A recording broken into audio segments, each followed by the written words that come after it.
Muy buenas tardes. Tenemos esta tarde el gusto, el honor en Café Besania de tener al amigo, a mi hermano, Jacques Sagot, pianista, escritor, diplomático, entre muchas otras cosas.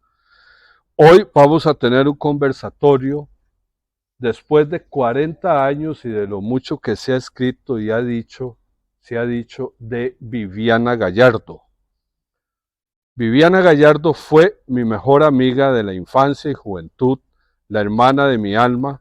El lunes 2 de marzo del 69, mi primer día de clases, terrible experiencia iniciática, mi mamá me llevaba de la mano al Liceo Franco Costarricense.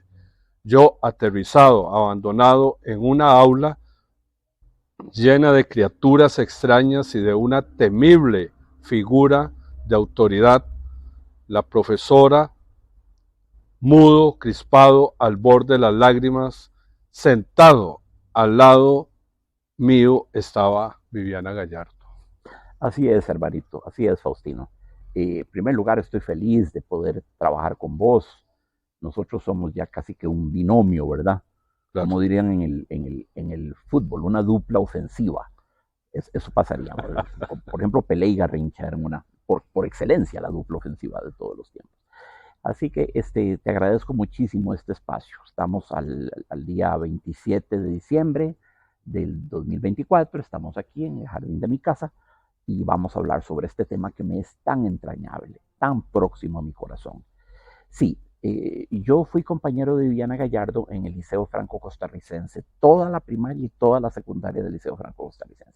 Es el lunes 2 de marzo del 69, entré yo a primer grado y ahí estaba Viviana. Y fue una de las caritas que me llamó la atención, digamos así, ¿verdad? Estaba en primera fila, decir lo recuerdo. Tengo como una foto mental de eso.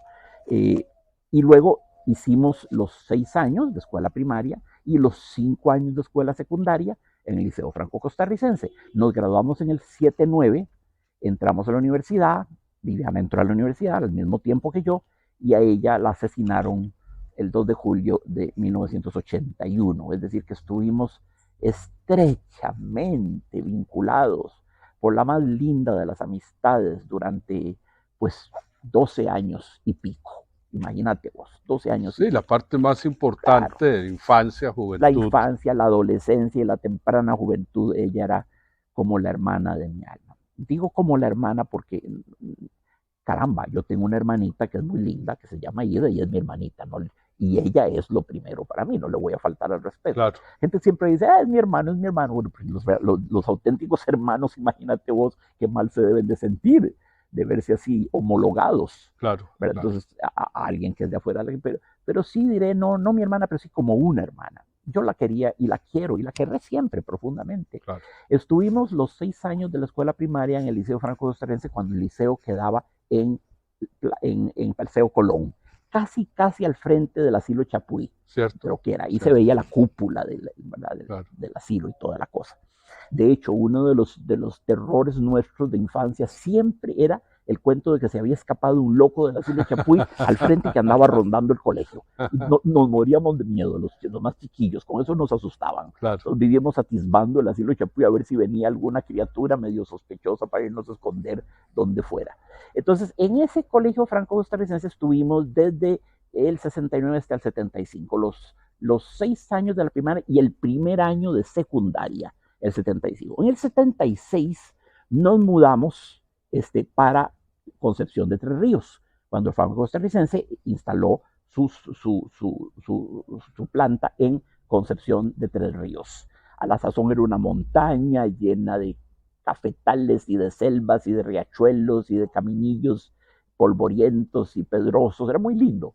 Era muy lindo por lo bucólico, pero por supuesto, el Franco que comienza ahí en el 76, 76, 77, 89, estuve 4 años en Concepción de Tres Ríos, no tenía nada de la belleza arquitectónica de la maravillosa Casa de los Leones. Claro, claro. Se llamaba la Casa de los Leones porque tenía a la entrada dos leones Sí, sí, de cerámica, ¿verdad?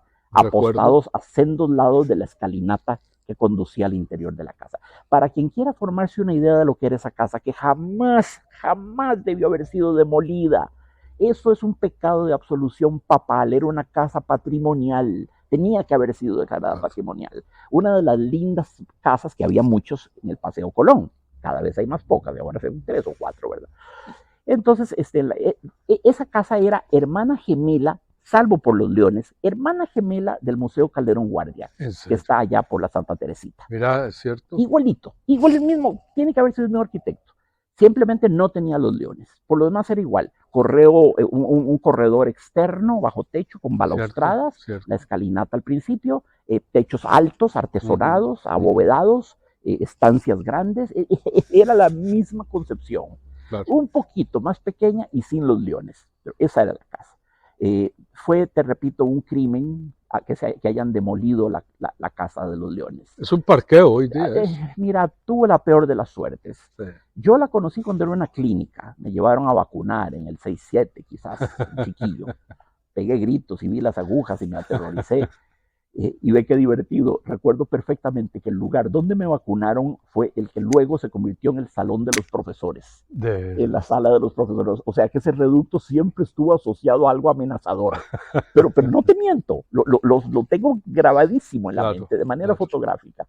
Entonces el salón de vacunación pasó a convertirse en el salón de los profesores. Entonces, siempre fue el reducto de la autoridad y de lo amenazador. Entonces, sí, primero fue clínica. En el 69 se convierte en, no, antes, en el 68 se convierte en el Liceo Franco Costarricense y fundado por algunos patricios, algunas personas de enorme dignidad, de enorme nivel intelectual. Don Enrique Macaya Laman, por ejemplo, estuvo detrás de eso, que era un hombre de una cultura francesa muy acendrada, fue embajador de la UNESCO, de Costa Rica ante la UNESCO en París, y vivió mucho tiempo allá. Era un hombre extraordinario, don Enrique Macaya Lama, papá de mi querida amiga Emilia Macaya, que es una gran escritora y montones de cosas, todas admirables. Entonces, después de que Franco se fue para Concepción, puedes creerlo, ya en el 77-78, el Liceo Franco se convirtió en el cuartel general del partido de Rodrigo Carazo, que es el peor presidente que ha tenido Costa Rica desde Pedrarias Dávila hasta hoy. No, desde Juan de Caballón hasta hoy, es el peor mandatario que ha tenido Costa Rica, una cosa apocalíptica. Entonces, mi bello colegio ya mancillado con ese partiducho y ese presidentucho. Bueno, luego se lo traen abajo, ¿verdad? Demolido, sin piedad. Le cayó la maldición de Carazo. ¡Qué horror! Sí. Hoy en día es un infecto parqueo lleno de hierbajos, de pedruscos, un infecto y contaminante parqueo. Lo único que sobrevive es el murito externo con la baranda de metal negro, y el murito incluso estaba enchapado, ahora está desenchapado. Solo el murito. ¿Sabes qué? El mismo proceso de la Biblioteca Nacional. Cierto. La Biblioteca Nacional, que allá va en la esquina, ¿verdad? Quedó ahí la baranda. Quedó el murito. Un pedazo de baranda. Pues sí, el murito desenchapado. Sí. Porque era muy lindo. Fue el mismo crimen. La Biblioteca Nacional era una cosa maravillosa. Sí, bellísimo. Yo solo la vi de fuera. Tengo recuerdos de ella únicamente de fuera. La derruyeron en el 69, tal vez en el 69 creo que fue. Sí. Y el responsable de eso fue José Joaquín Trejos Fernández. Eso sucedió durante la administración de José. El acuerdo de derruirla se tomó durante la administración de José Trejos Fernández. Tal vez ya le tocó a Figueres en el 76, no lo recuerdo. Uno u otro. Y era un edificio maravilloso. Lindo, elementos renacentistas, barrocos, góticos, modernos. Era muy ecléctico y muy lindo por fuera, ¿verdad? Se lo trajeron abajo. Querido amigo, si nosotros tuviéramos la biblioteca antigua, y siempre he creído que eso se podría reconstruir, porque los planos existen, y con esto le estoy mandando una excitatoria al Colegio de Ingenieros y Arquitectos, ¿verdad? Mira, ya tendríamos un ámbito, una especie de paisaje urbano muy lindo, porque tendríamos el edificio metálico, luego la biblioteca, luego el cine Variedades, que es muy hermoso, y luego la parte de atrás del Teatro Nacional. Ya con esos 4 edificios tendríamos un itinerario arquitectónico, llamémosle, un paisajito urbano de larga perspectiva, ¿verdad? Como se ve en París, en Washington, en grandes ciudades. Pero ya nos desviamos. Bueno, entonces estuvimos juntos en el Franco desde el 69 hasta el 75. Y luego los 4 años que restaban de la secundaria, empezando en el 76 a 79, en Concepción de Entre Ríos. Viviana era una muchacha excepcional, excepcional, con un corazón, cielo santo, si alguna vez se ha hablado de un corazón que vale oro, esa expresión es válida en el caso de ella. Tenía una sensibilidad social como nunca se la he visto a nadie. Viviana genuinamente sufría al ver a los desposeídos, los marginados, los tugurios, la miseria, que no es lo mismo que la pobreza, ¿verdad? La miseria es degradante. La miseria te degrada y te roba la dignidad.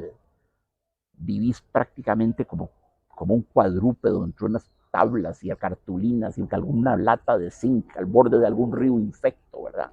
Es terrible. Y cuando un ser humano pierde la dignidad, ya lo perdió todo, querido amigo, ¿verdad? Ese es el valor más importante que tiene el ser humano, su dignidad. Entonces, Viviana sufría con eso. Pero no es que lo consideraba y pensaba y reflexionaba, sufría. Nunca he visto una muchacha y una niña tan empática con el dolor de los menos favorecidos. Nunca. Era una empatía profunda. Y a mí me impresionaba mucho porque yo no sentía eso. Yo era, qué sé yo, tal vez era como Susanita de Mafalda, ¿verdad? Claro. Es horror decirlo, cuando en aquella tira cómica de Mafalda aparece Susanita y le dice a Mafalda, Mafalda, no sé cuál es el problema con los pobres, si lo único que hace falta es esconderlos. Qué bruta Susanita, ¿verdad? Bueno, Viviana era una Mafalda. Fíjate que ahí hay una conexión muy directa con una conciencia social, una conciencia histórica, una conciencia política y sobre todo una sensibilidad por el dolor de los demás que yo no he visto en ningún otro ser humano. Y sobre todo una niña. Vieras de cuántas cosas hablábamos, era mi mejor amiga. Y lo que es más, te voy a decir más que eso, voy a ser más hiperbólico. Yo miro mi vida de manera retrospectiva. Yo he tenido y tengo al día de hoy amigas que son maravillosas, maravillosas, y gracias a Dios que las tengo. Pero te voy a confesar una cosa, Faustino. Ninguna amiga nunca ha estado tan cerca de mi corazón como lo estuvo Viviana en esos 11 años de colegio y en ese año y medio de universidad.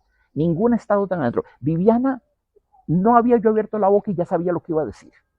Me leía, me conocía, yo era transparente. Iba yo a iniciar un argumento en tal o tal dirección y ya me lo contrarrestaba.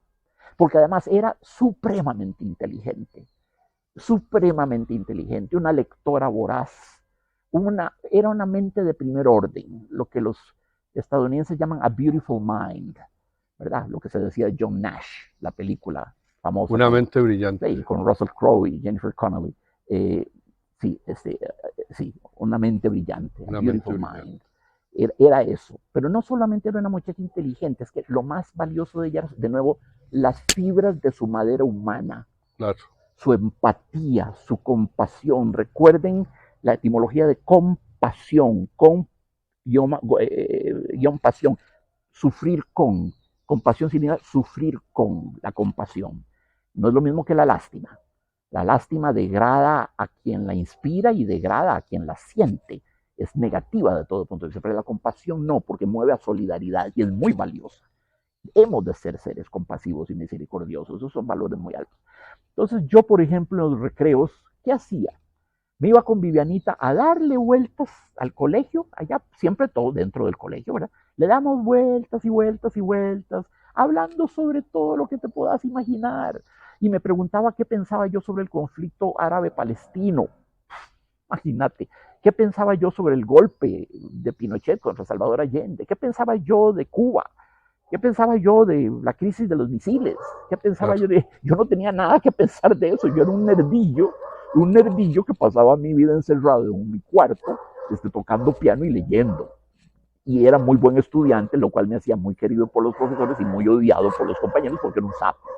Era un nerdo y un verde y un sapo. Todas esas cosas eran. No sé cómo no me mataron, vos sabés. Cuando reconstruyo cosas del pasado. ¿Cómo no me asesinaron? Lo merecía. Pero en todo caso, Vivianita estaba en otro nivel de amistad.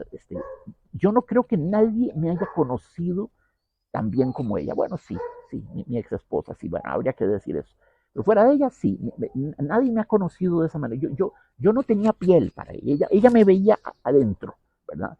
Nunca he sentido eso, después de ella, es impresionante, es impresionante. Y hay cosas que son inexplicables y son misteriosas, Claro, ¿sí, no? claro. Y es mejor no tratar de explicarlas. Una aclaración importante. Vivianita y yo nunca tuvimos un vínculo de tipo amoroso, nunca fuimos novios. Nunca fuimos novios, nunca nos dimos, pero ni un piquito, no nos sosteníamos de la manita, no nos hacíamos, no, nada, nada. Y doy gracias a Dios por ello, porque si hubiéramos sido novios, eso hubiera emponzoñado la relación, le hubiera dado un contenido a largo plazo negativo. Posiblemente, no de seguro, pero posiblemente hubiera estigmatizado la relación con un matiz que no era el saludable. Mi amor por ella y la frescura con que se mantiene ese amor se debe a que nunca fuimos otra cosa que amigos y cuasi hermanos. Claro. Entonces ella hablaba sobre todo, disertaba sobre marxismo. ¿Qué puedo yo decir sobre eso, mi querido amigo? Yo le hablaba de Beethoven, o de Julio Verne, o de Alfred de Musset, de las cosas que yo sabía. Claro. Pero ella era mucho más inteligente que yo y, y con una conciencia, repito, social, histórica, política, mucho más aguda que la mía. Es decir, yo jugaba con carritos Claro. cuando ella andaba leyendo El Capital de Marx, el manifiesto comunista. Claro. Una chica extraordinaria en cuanto a su intelecto. Sí, yo estuve en México 2 meses después del asesinato de Viviana. Ella la asesinan bueno, en la antigua penitenciaría, ¿verdad? En una celda constrictiva de 2 metros por 3, si a lo sumo, tal vez hasta menos. La asesinan en la madrugada del 2 de julio de 1981.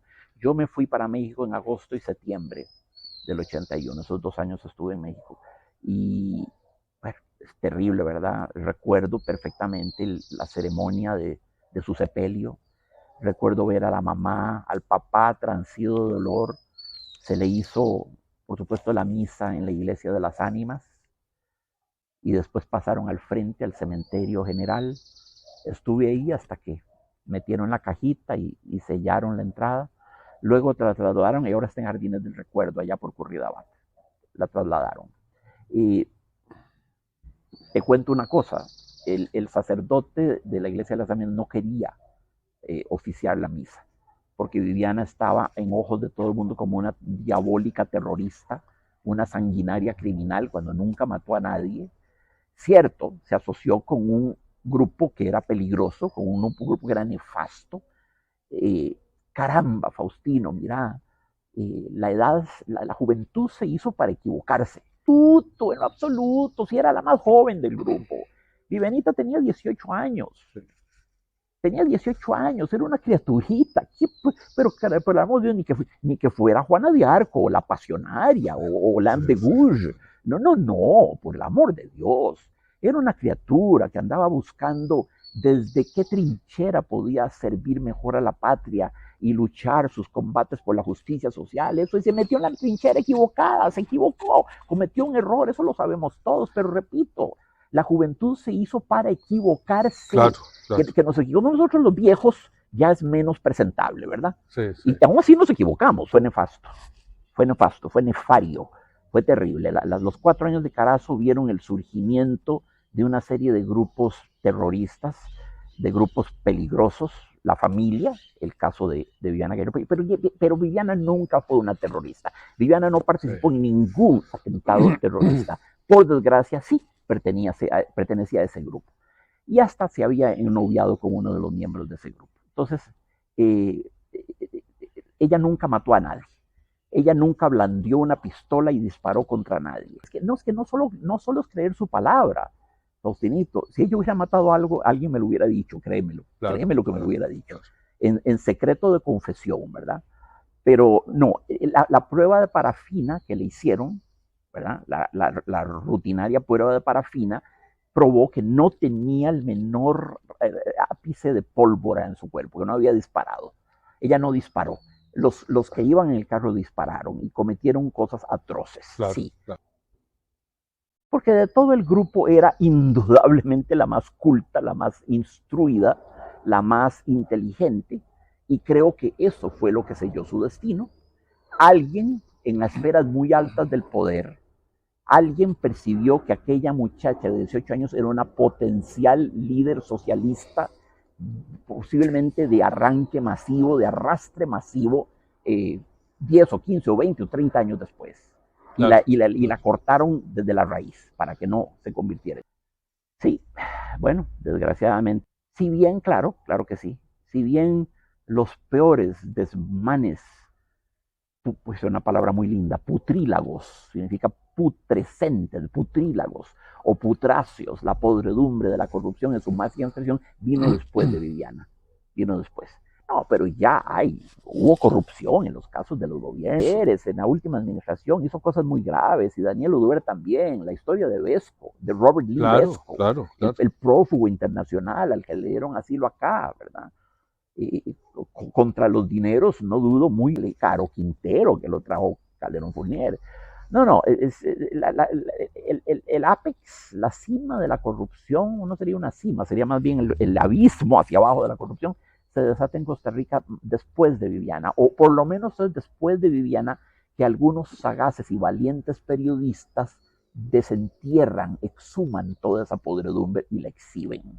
Y me quito el sombrero delante de esos grandes periodistas. Uno de ellos, Armando González, que fue director de La Nación durante mucho tiempo, ahora renunció.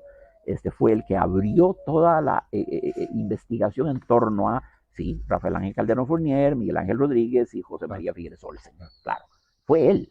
Fue él. Así que me quito el sombrero ante él. Chapeau. Sin embargo, si yo desde que tengo memoria oigo hablar de la corrupción en Costa Rica, no es un antivalor de reciente aparición. Toda la vida he oído hablar de eso, ¿verdad? Incluso en figuras que me merecen tanto respeto como Figueres y Daniel Oduber, ¿verdad? Que indudablemente eran hombres muy inteligentes.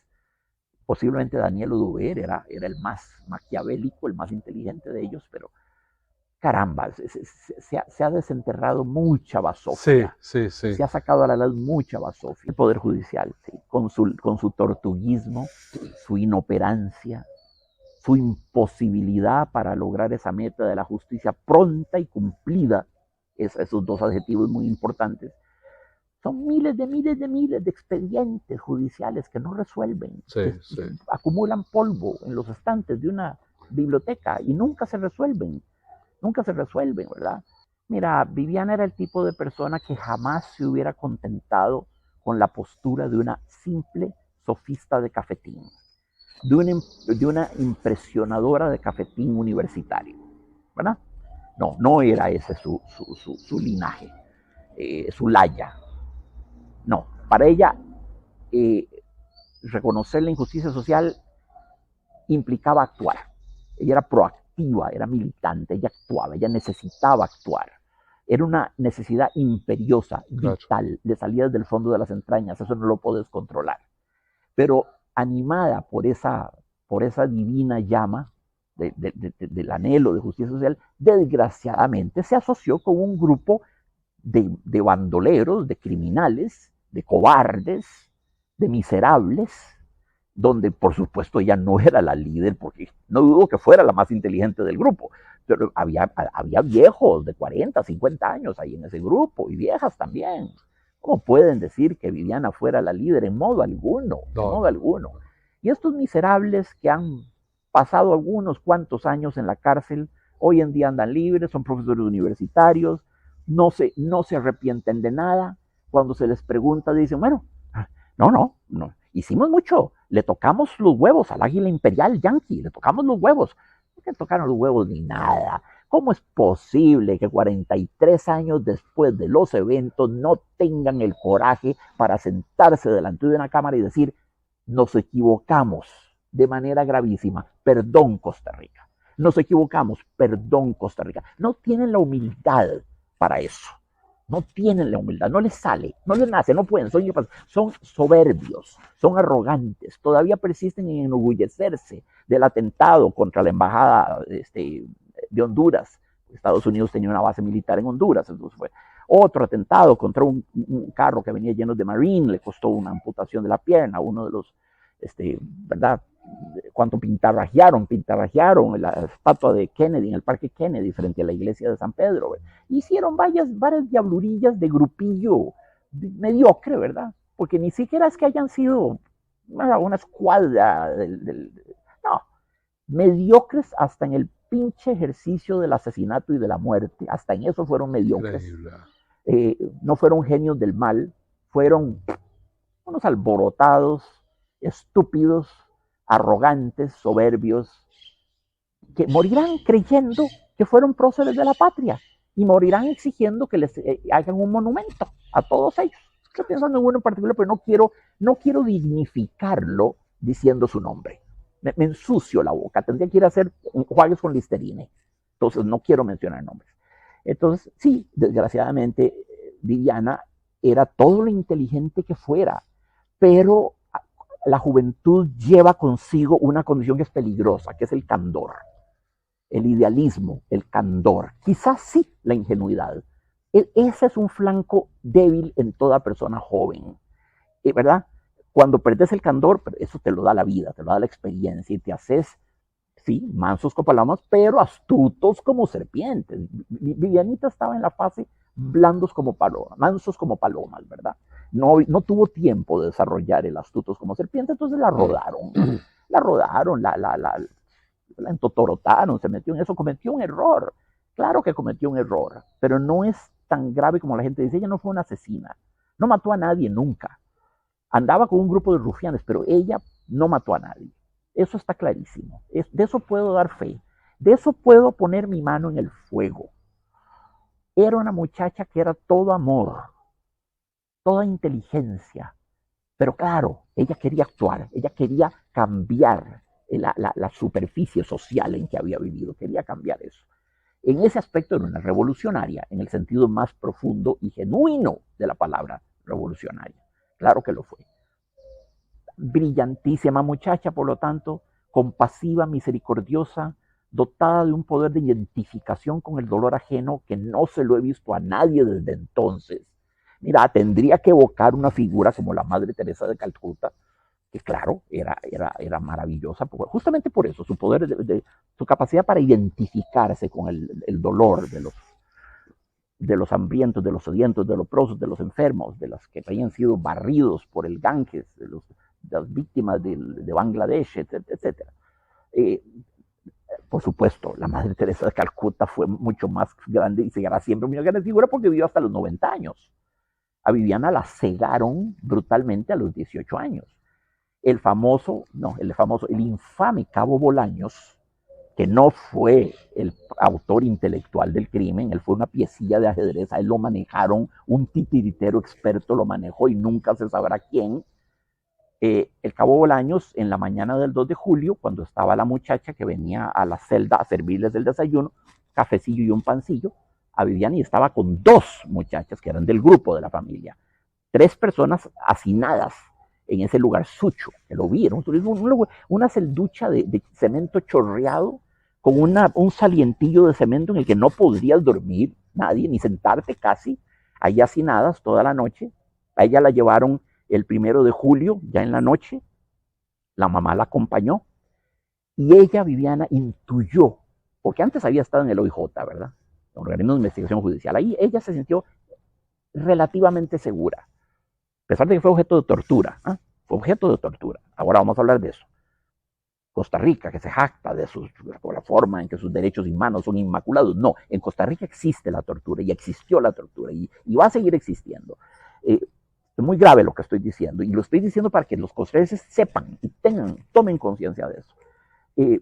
Y entonces ella la trasladan del OIJ a la penitenciaría en la noche del 1 de julio y le dice a la mamá, aquí me matan, le dijo. Ella intuyó que ese traslado allá, a esa celda, tenía una muy mala intención. Ella intuyó, sintió venir eso. Y la mamá y ella se abrazaron, cantaron, en fin, fue una bonita despedida. Y luego a las 5:30 de la mañana abre la celda de la jaula, porque eso no es una celda, es una jaula. La muchacha con el azafate, con el desayunito, Y en ese instante que la celda está abierta, mete su ametralladora el cabo Bolaños y acribilló a Vivianita. 17 balazos le incrustaron en el cuerpo, entre la cara, entre el tórax, por todos lados. La pared del fondo, fíjate, la pared del fondo, quedaron los huecos de las balas, dibujando el perfil de ella, el contorno de ella. ¿Sabes qué cosa macabra me recuerda eso? ¿Te acordás aquellos jueguillos de uno chiquito?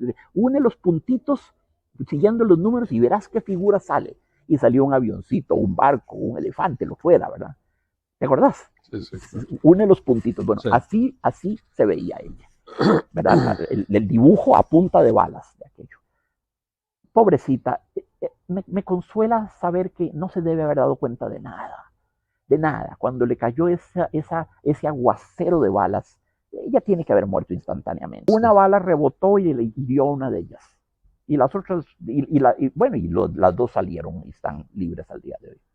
Y son de las que no se jactan de haber pertenecido a la familia, son de las que rectificaron, siquiera han tenido esa decencia, claro, y esa madurez y esa inteligencia y ese respeto, siquiera ellas, porque los otros no. De nuevo, la incapacidad para pedir perdón, ¿verdad?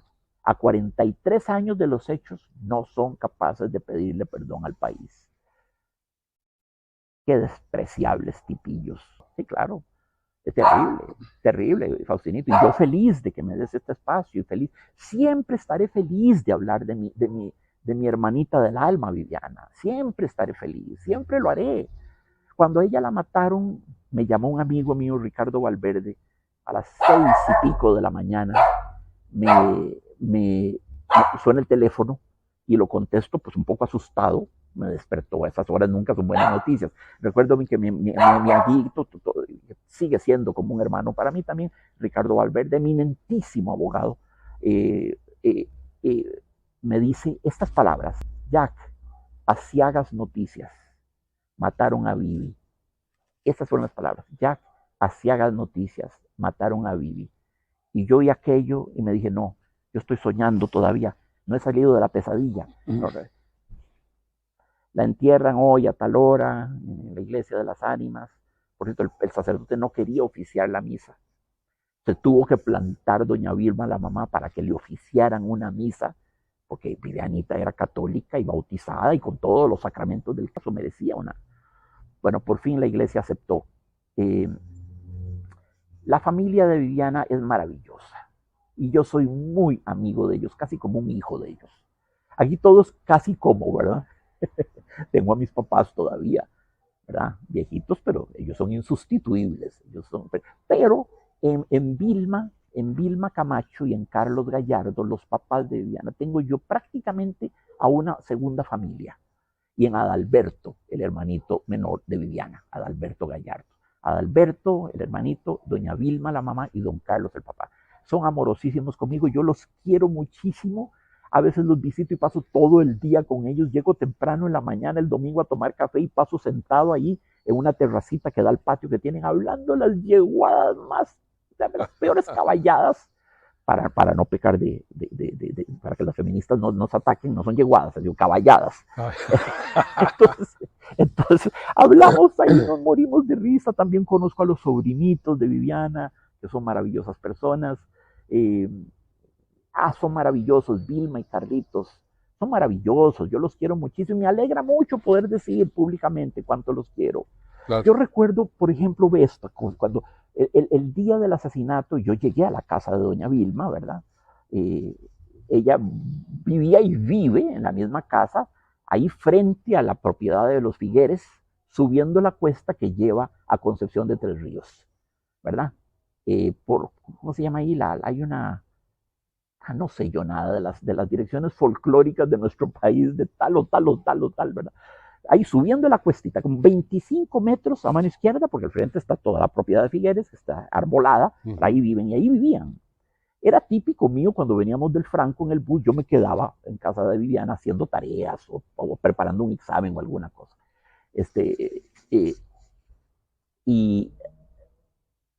Y sí, con frecuencia voy a esa linda casa y ellos son maravillosos. ¿Sabes una cosa terrible?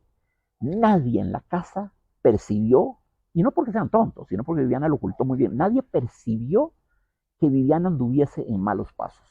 Llegaba temprano, ¿verdad? No llegaba a horas muertas de la noche, lucía bien, estaba en la universidad. Nada dejó indicar, nada permitió sospechar que anduviera en un trance tan peligroso. Nada, nadie en la casa. Y no es por culpa de ellos, es que Viviana ocultó todo eso. No conmigo. A mí sí me dejó ver que algo andaba mal. Fíjate que yo estudiaba en la Universidad de Costa Rica, en la Escuela de Artes Musicales. Y Viviana, en los meses precedentes a esta catástrofe, llegaba a veces a visitarme a mi cubículo, yo estudiando piano, a las 10 de la noche, 10:30, ¿verdad? 9:30, qué sé yo. Llegaba, tócate algo. Entonces yo le tocaba alguna cosa que estaba estudiando y hablábamos un ratito y después se iba. Pero esas visitas, Faustino, ella estaba llena de angustia. Incluso yo al terminar, yo le decía, bueno, Vivenita, te acompaño a coger el bus. Es tarde, mira, en la universidad ya no es tan segura, te acompaño. Y me decía, no me acompañes, no, yo voy deprisa, no me acompañes. Nunca me dejó que la acompañara, quizás para que no viera con quién andaba. Pero sí pasaba aquella noche y aquella expresión de ella, sentadita en una mesita, mientras yo tocaba el piano, era casi una expresión como diciendo, Jack, léeme. Jack, por favor, no te puedo decir nada, pero adivina. Desarrolla poderes parapsicológicos de adivinación. Asómate a mi alma, por favor, auxíliame, ayúdame. Pero todo estaba muy cifrado. No era típico que la muchacha llegara a horas tan tardes a oírme tocar piano. Ni le interesaba oírme tocar piano. Ella quería que yo la ayudara, pero yo percibí la tensión de ella, percibí el terror, ese tipo de organización. La familia es el tipo de organización de la que no te puedes salir. Si te metes y te sales, te matan, ¿verdad? Sí, claro. Era así, es claustrofobizante, ¿verdad? No puedes escapar. Y yo sentí la zozobra de ella, pobrecita, nunca me la expresó, nunca la formuló, ni mucho menos. Pero era como un texto la carita de ella, era como un libro que tenía que ser leído. Desgraciadamente yo, ¿verdad?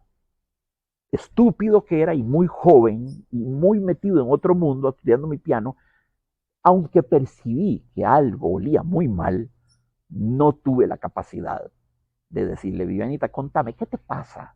Vos tenés abejón en el buche, ¿qué te pasa? A ver, somos como hermanos, contame qué te pasa. Nunca pude hacer eso, pero sí sentí el peligro.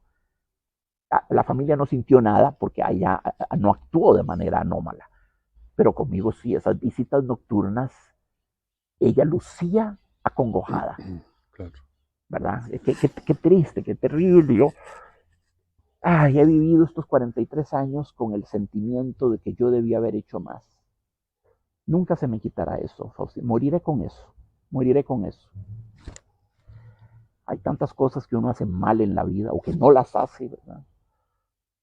Desde que ella murió, desde que pasó lo que pasó, yo supe con certeza cartesiana, matemática, que algún día tenía que hacerle un enorme homenaje y escribir un libro sobre ella, y lo hice. Claro. Y hace, ¿qué fue? 6, 7 años, no me acuerdo ya, salió el libro Viviana Gallardo fue mi amiga, publicado por la editorial de la Universidad Autónoma, de la UNAM, de la UNA, de México, de la UNA, por la editorial. ¿Dónde está ese libro? No lo sé, amigos, no lo sé. No les puedo decir. Supe que estuvo en las librerías internacionales un tiempo, pero no los voy a embarcar diciendo que vayan. Donde de seguro está ese libro, es en la librería de la editorial de la UNA. Ahí tiene que tener existencias de ese libro. Y es muy bonito. Sí, es un libro muy lindo. Es un libro muy bonito, además físicamente lo editaron muy bien. Hay montones de fotos, hay montones de recuerdos de infancia, todos los recuerdos de infancia. Y ahí está ese libro. Yo creo que eso hay que... Los costarricenses, porque con Viviana se ha producido un fenómeno. Ella murió satanizada, demonizada. Claro, era como ver Bonnie and Clyde. Era una bandolera. Sí. Una cosa terrible, ¿verdad? Sí. Pero el país ha revisado ese capítulo oscuro de la historia. Y hoy en día Viviana ha sido reivindicada y ha sido blanqueada. Y el país experimenta de manera casi colectiva un remordimiento de conciencia. Entonces la han investigado, ya se han escrito varias cosas sobre ella. Claro. Y mi libro tiene el valor, si alguno tiene, de que es muy testimonial. Claro. Que hablo de todo lo que conocí de ella, ¿verdad? Sí. Entonces, siempre supe que ese libro tenía que hacerlo. Entonces yo les diría que lo buscaran en la biblioteca, en la librería, perdón, de la UNA, ya en Heredia. Te puedo mencionar 3 cosas terribles. Cuando estaba en la OIJ, le dieron la orden de desvestirse.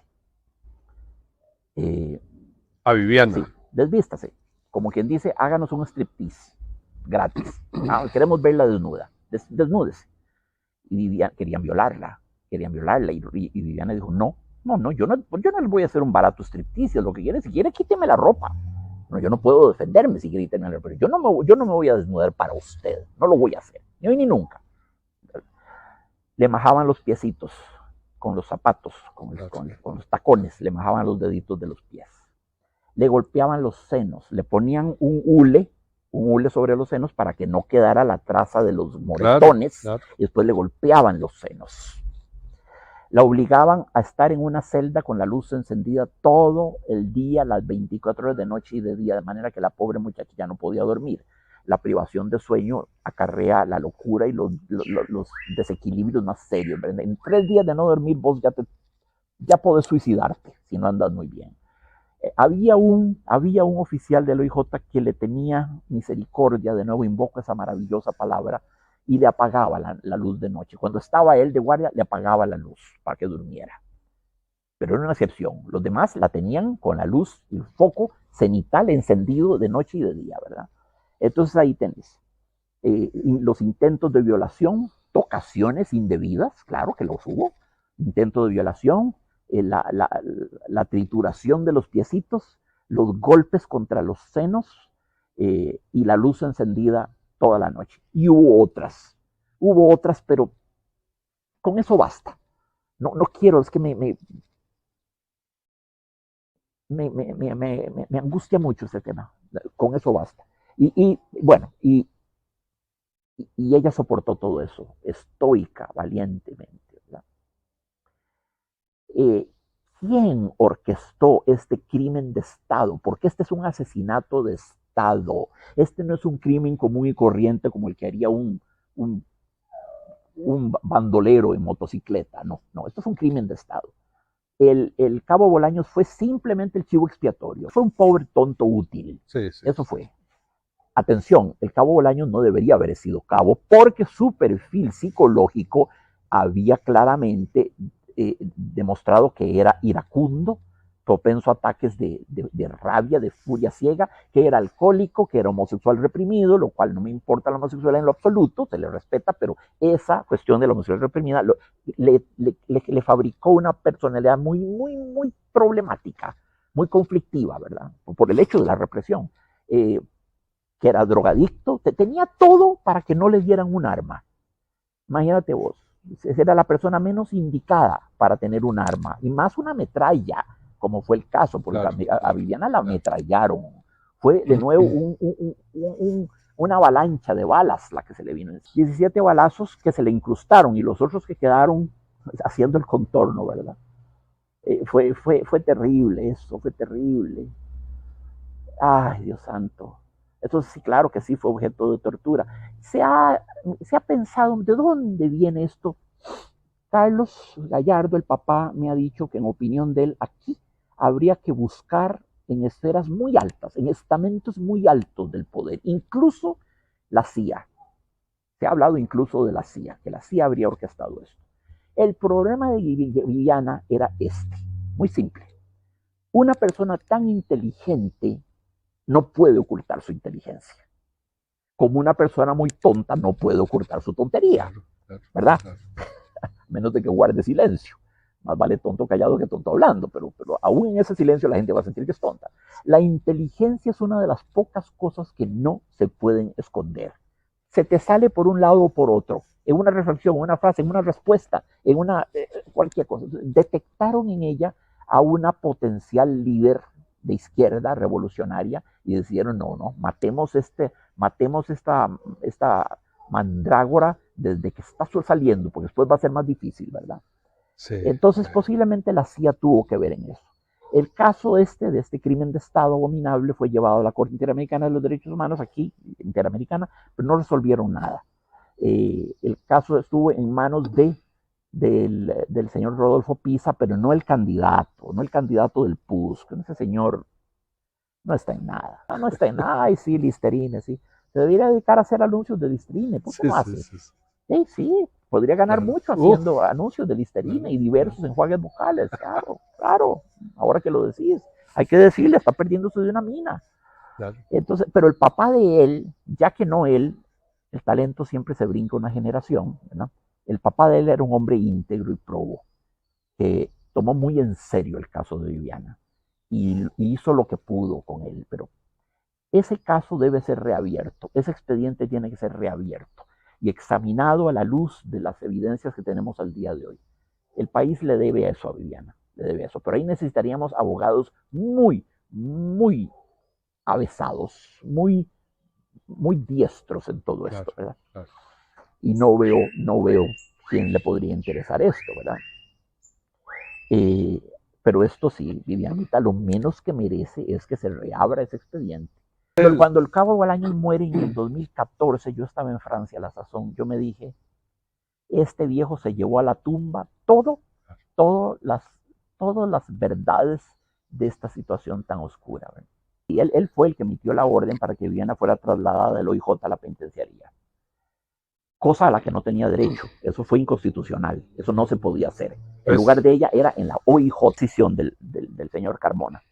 El gobierno de Carazo tuvo una serie de figuras muy siniestras. claro. Echeverría Brilli, que tenía en el sótano de la casa un arsenal con metrallas, bazucas, otra cosa. Cuando todos sabemos que por regla, por ley constitucional intocable, en Costa Rica está prohibido terminantemente la presencia de armas de guerra. Los pistolitas de los policías están bien, pues nuestra es una policía civil, no una Claro, policía claro, represiva, hay claro, una gran claro, diferencia. La policía de Pinochet o de Rafael Videla era una policía represiva, claro. o la de Somoza, o la de Stroessner, o lo de Duvalier, de cualquiera de Trujillo, de cualquiera de estos miserables. Pero fuera de eso, no se permite tener armas de guerra en Costa Rica. Atención, ni en el territorio, ni en el territorio marítimo, ni sobre el espacio aéreo. Ve. O sea que si viene un avión lleno de armas que va, por ejemplo, de Estados Unidos a Venezuela, no puede volar sobre el territorio aéreo costarricense. No queremos nada que ver con armas. Y este Claro, viejo, claro. pues no merece el nombre de señor, este viejo prepotente con delirios de grandeza y veleidades de quién sabe por quién se tomaba, Napoleón Bonaparte, Simón Bolívar, yo qué voy a saber. Tenía un arsenal tremendo debajo de la casa, ¿verdad? Yo no sé, Carazo se rodeó de alguna gente muy siniestra, querido amigo. Sí, Fue un cuatroenio tenso, crispado. Acordate que venía de caer Somoza. Somoza cayó en el 79, estábamos en quinto año, Viviana y yo, y eso generó una gran efervescencia política en Costa Rica. El Partido Comunista en Costa Rica tuvo su mejor hasta entonces rendimiento en las elecciones en 1978. Quedaron, por decirte algo, como con un 2.7%, tal vez un 3%, nada. Ganó Carazo con el 50%, perdió Monge con el 43% y los partidos comunistas coalicionados sacaron menos del 3%. Y eso no impidió que anduviesen por las calles llenándose la boca diciendo somos la tercera fuerza política del país, somos la tercera fuerza. Y sí, la tercera fuerza por un 3%, por el amor de Dios. Imagínate bueno, el aeropuerto que se construyó en Guanacaste en Liberia. fue lo primero que, gracias a Dios, y este es un hombre al que respeto profundamente, fue lo primero que Oscar Arias cerró, ¿verdad? Ese aeropuerto. Fue lo primero. Oscar Arias es un hombre en quien creo, un gran presidente, un gran intelectual, un magnífico escritor y un hombre muy, muy, muy culto. Yo lo respeto y lo quiero mucho, es mi amigo personal y me jacto de poder decirlo. Muy bien, cerramos ese paréntesis. Hasta el día de hoy, Faustino, hasta el día de hoy se sabe que hay armas que atraviesan todo Costa Rica en camiones del norte, hacia el norte.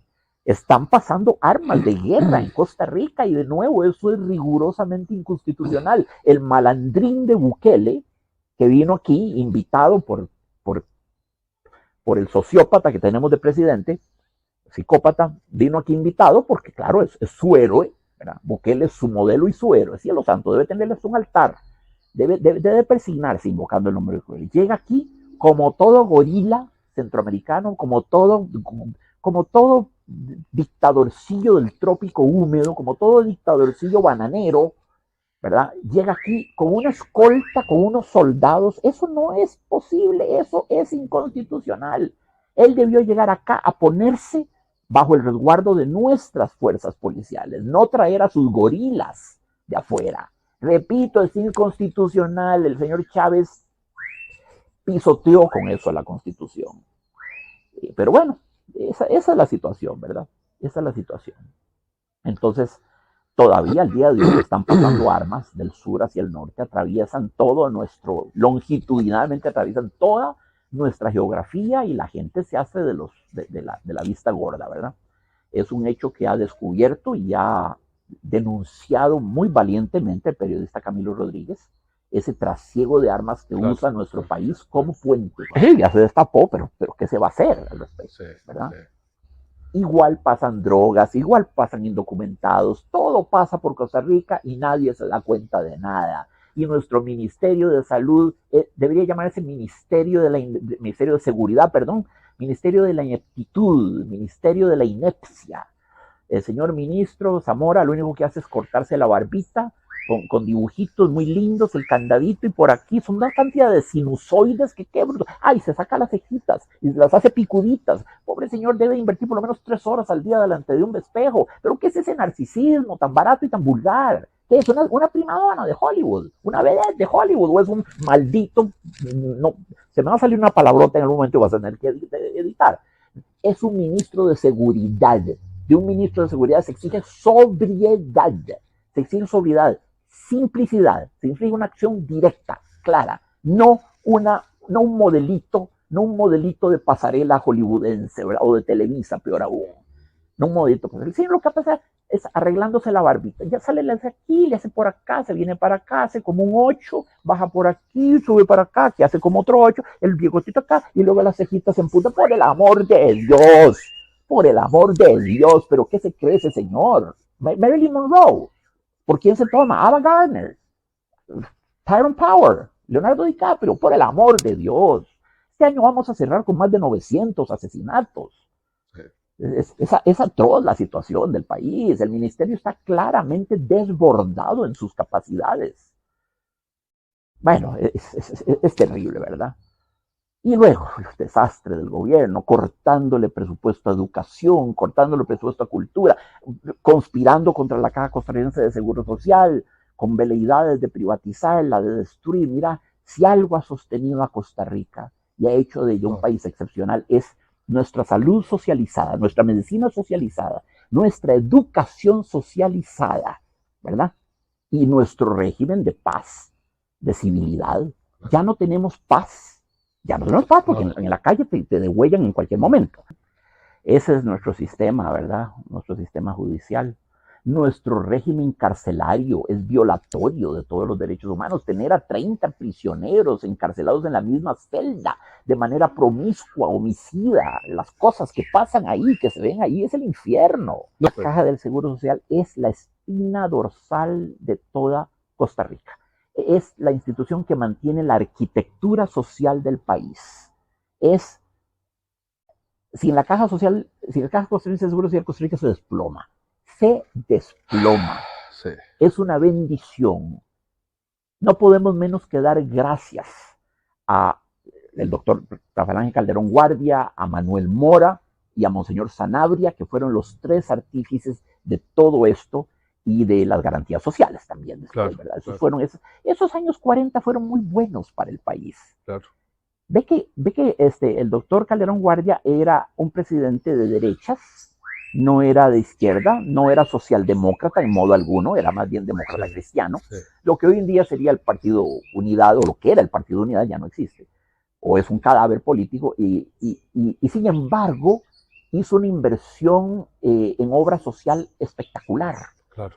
En ese gobierno se creó la Universidad de Costa Rica, la Orquesta Sinfónica Nacional, la Caja Costarricense de Seguro Social, las garantías laborales, la protección de los obreros, todo ello bajo el espíritu de ¿qué? De las grandes encíclicas sociales que los papas de antaño habían publicado, que eran encíclicas muy severas, que instaban a los empresarios a darle un buen tratamiento a los obreros, a tratarlos de manera humana, razonable y a garantizarles un nivel de vida que no bajara de lo decente. Atroz, Faustino, mira, Latinoamérica, te chorreo unos cuantos nombres para la execración.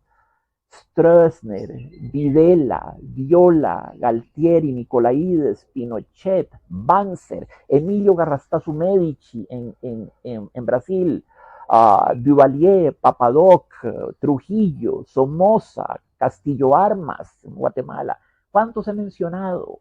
Bueno, esa es la historia de Latinoamérica en el siglo XX, es una cosa atroz. Todos los mencionados fueron criminales de lesa humanidad que tenían centros de tortura. Hay que poner a Noriega, por supuesto. No, si se le olvida a uno siempre muchos. No siempre. Batista en Cuba, imagínate qué horror. Y atención, no soy partidario de la revolución de Fidel Castro, que también era un rufián.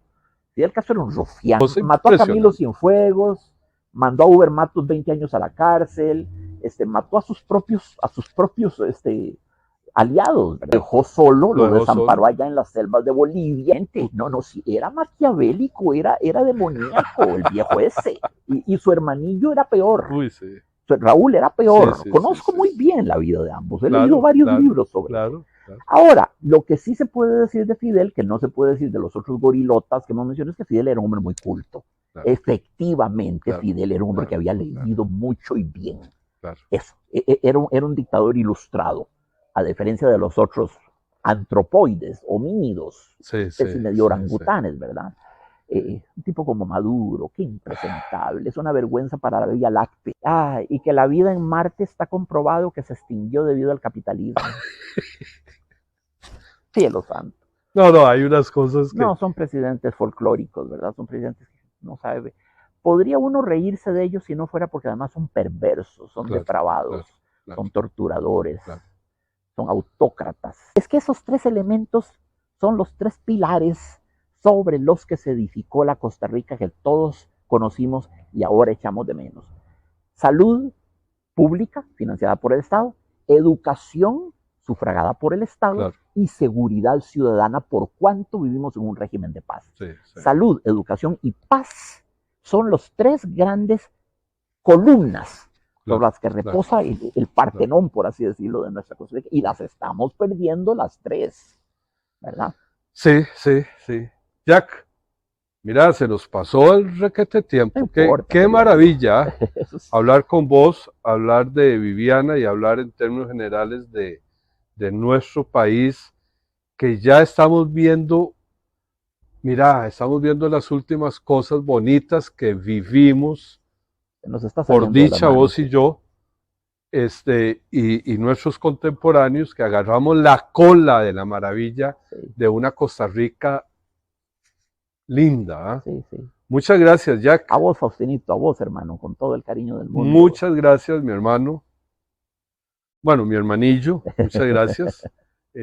Vos siempre atento a este tipo de conversatorios. Te vamos a seguir molestando. Claro, con todo gusto. Si yo estoy para que me molesten. Qué dicha. Estoy para que me usen. Me deprimo cuando me subutilizan, más bien. Bueno, Jack. Un abrazo para todos los queridos oyentes, con todo el afecto del mundo y los deseos de que tengan un año nuevo lleno de las cosas realmente importantes en la vida. Claro. Salud, amor, belleza, cultura, arte, educación. Vean que no estoy mencionando la plata. Las que realmente creo que son raigales, que son basales, sobre las que se fundamenta el ser humano. Todo eso se los deseo. Muchas gracias, Jack.